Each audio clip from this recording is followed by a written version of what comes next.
Como a gente viu no estudo Ações Garantem o Futuro, a escolha da empresa ou das empresas que vão compor o seu portfólio previdenciário é essencial.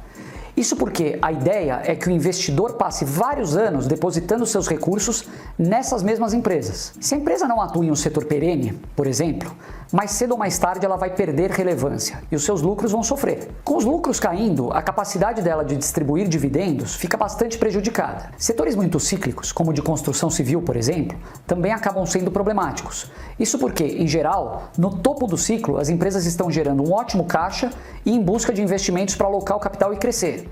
Isso é contraintuitivo, porque é justamente nessa hora que os ativos estão mais caros. Na baixa do ciclo, elas seguram recursos para preservar o balanço e acabam privilegiando o pagamento de dívidas. Em resumo, tanto na alta quanto na baixa do ciclo, o dividendo para o acionista sempre fica em segundo plano. Outra armadilha são os setores de capital muito intensivo. As empresas desses setores estão sempre demandando muito capital para seguirem operando. Assim, geralmente quase todo o caixa gerado pela empresa acaba tendo que ser reinvestido no negócio e por isso sobra pouco para distribuir aos acionistas. Alguns exemplos de indústrias muito intensivas em capital são as siderúrgicas, petróleo e gás e companhias aéreas. Por fim, Barsi também costuma investir em empresas em que o controlador tem uma grande participação acionária. Assim, a chance dele distribuir um dividendo generoso é alta, já que ele vai estar distribuindo para ele mesmo. E nós, como acionistas minoritários, acabamos pegando carona e recebendo também. Usando todos esses critérios e alguns outros que a gente descreveu no vídeo anterior, a gente selecionou a Klabin para mostrar como um programa de investimento previdenciário funcionaria na prática. Como todos sabem, o Barsi investe na Klabin há muitos anos e ela é uma das empresas com maior participação na carteira dele. A Klabin é uma das empresas líderes no setor de papel e celulose, tendo uma estrutura totalmente verticalizada. Isso quer dizer que todas as etapas da produção, desde o plantio de árvores até a produção e comercialização de celulose, papéis e embalagens, estão integradas dentro de sua estrutura. Pela idade da empresa, já podemos ter uma noção da perenidade desse setor. Em 2019, a Klabin completou 120 anos desde a sua fundação. Apesar de não parecer, esse é um segmento que está passando por uma verdadeira revolução. Com o crescimento do e-commerce e das tendências de sustentabilidade, as embalagens inovadoras estão sendo cada vez mais demandadas.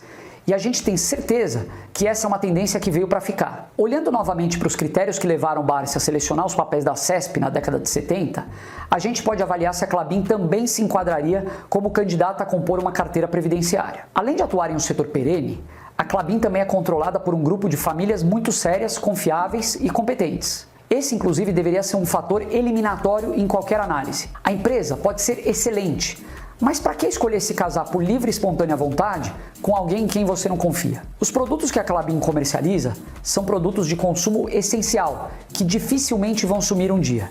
Um exemplo é a celulose fluff, que é usada nas fraldas infantis e de adultos.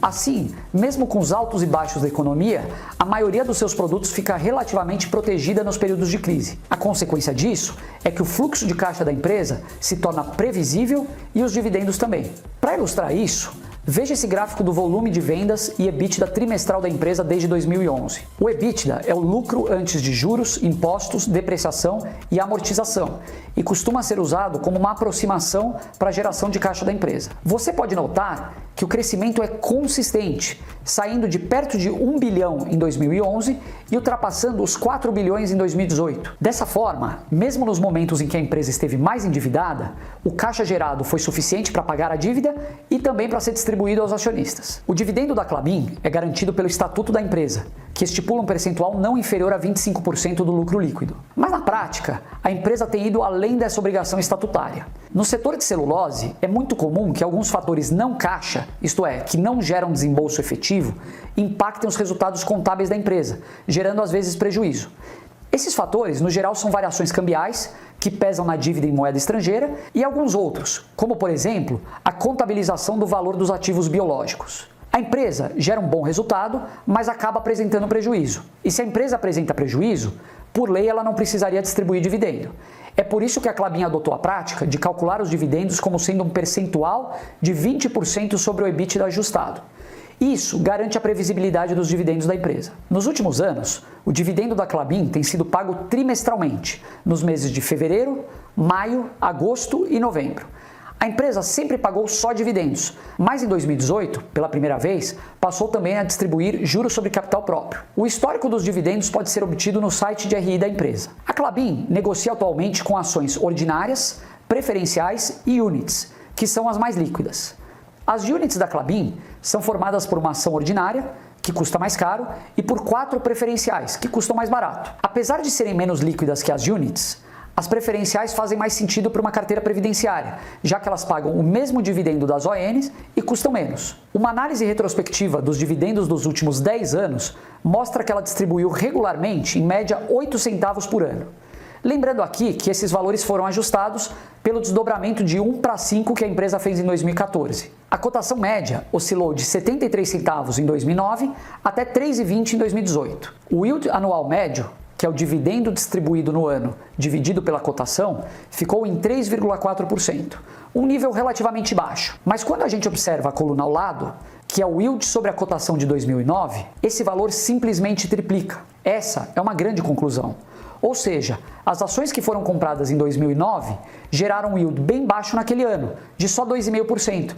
Mas à medida que os anos foram passando e o valor do dividendo aumentando, as ações compradas em 2009 foram rendendo mais e mais, gerando um yield de quase 21% em 2018. Esse é um dos efeitos produzidos pela compra regular de ações. Olhando para frente agora, através de uma análise projetiva, a gente pode fazer um exercício bem parecido com aquele que o Barsi fez na CESP. Aqui, a ideia é mostrar a evolução da renda de um investidor que começou a investir na Klabin em 2009, comprando 1.200 ações por mês, e seguirá fazendo isso até completar 30 anos de investimento. Para facilitar a análise, a gente usou dados reais de 2009 até o final de 2018 e daí em diante assumiu algumas premissas. A primeira é que a distribuição de dividendos vai crescer junto com a inflação, a uma taxa estimada de 5% ao ano. A segunda é que os proventos vão sempre ser pagos ao final dos trimestres. Como nos últimos 2 anos e meio a ação da Klabin tem oscilado entre 2,80 e 3,50, mais ou menos, assumimos que ela continue com esse comportamento. Assim, o preço médio de compra assumido é de R$ 3,15. Lembrando também que até 2015 a empresa pagava dividendos 3 vezes ao ano e a partir de 2016 passou a pagar 4 vezes, uma por trimestre. Nessa primeira tabela, a gente mostra a quantidade de ações compradas por trimestre e o total investido nessas compras. Como a gente falou, no programa previdenciário, o investidor define uma determinada quantidade a ser comprada mensalmente, neste caso 1.200 ações, e segue o programa com total disciplina. É importante lembrar que o objetivo é sempre acumular o maior número de ações possível e não a valorização da carteira. Assim, quanto menor for a cotação, mais ações o investidor vai conseguir comprar, com o mesmo montante de recursos. Partimos então para a segunda tabela, onde mostramos como seria a evolução da quantidade de ações em carteira com o plano. Comprando as 3.600 ações por trimestre, o investidor teria acumulado ao final do primeiro ano 14.400 ações no total. Seguindo o plano durante os 30 anos seguintes, ao final do 30º ano, ele teria acumulado 432 mil ações. Perceba que, como o objetivo é acumular uma grande quantidade de ações em carteira, em nenhum momento ao longo de todo o processo o investidor venderia as suas ações. Ou seja, mesmo com a cotação valorizando, o que certamente vai acontecer durante o período, o investidor não deve vender. Se acontecesse da cotação subir muito acima do desejado, o investidor simplesmente pararia de comprar esse papel e passaria para outro com melhores características. Bom, com os aportes realizados e a quantidade de ações evoluindo, é hora de analisar a terceira tabela. Na coluna Proventos Anuais, que aparece do lado direito do vídeo, fica claro perceber como o fluxo de renda gerado pelos dividendos vai crescendo com os anos, à medida que as ações em carteira aumentam. Veja, por exemplo, que no ano de 2009, o investidor teve uma renda quase insignificante com os dividendos, de R$ 197 durante todo o ano. Com o passar dos anos, essa renda aumentaria progressivamente até atingir mais de R$ 172 mil no 30º ano. Finalmente, para entender o resultado de tudo isso, a gente deve comparar o investimento realizado com o fluxo de dividendos gerados. A tabela 4, que você está vendo, faz exatamente essa comparação. A coluna Proventos Anuais Recebidos mostra novamente o fluxo de renda gerado pela carteira. A coluna Aplicação Anual, logo ao lado, mostra o investimento anual realizado na compra das ações. Quando subtraímos um do outro, temos a coluna Investimento Líquido Anual. Assim como você viu no estudo da CESP, chega uma hora no processo em que o investidor não precisa mais colocar recursos do próprio bolso. A renda gerada pelos próprios dividendos já vai ser suficiente para cumprir sua meta de investimento mensal. No caso da Klabin, isso acontece a partir do 16º ano. A partir daí, fica a critério do próprio investidor retirar parte da renda gerada pelos dividendos ou até mesmo reinvestir um pedaço disso. Nesse nosso exemplo, somente essa retirada já geraria uma renda de quase 127 mil por ano. É claro que esse valor é uma função direta do tamanho dos aportes que você vai conseguir fazer ao longo dos anos. Quanto maiores os aportes, maior a renda anual.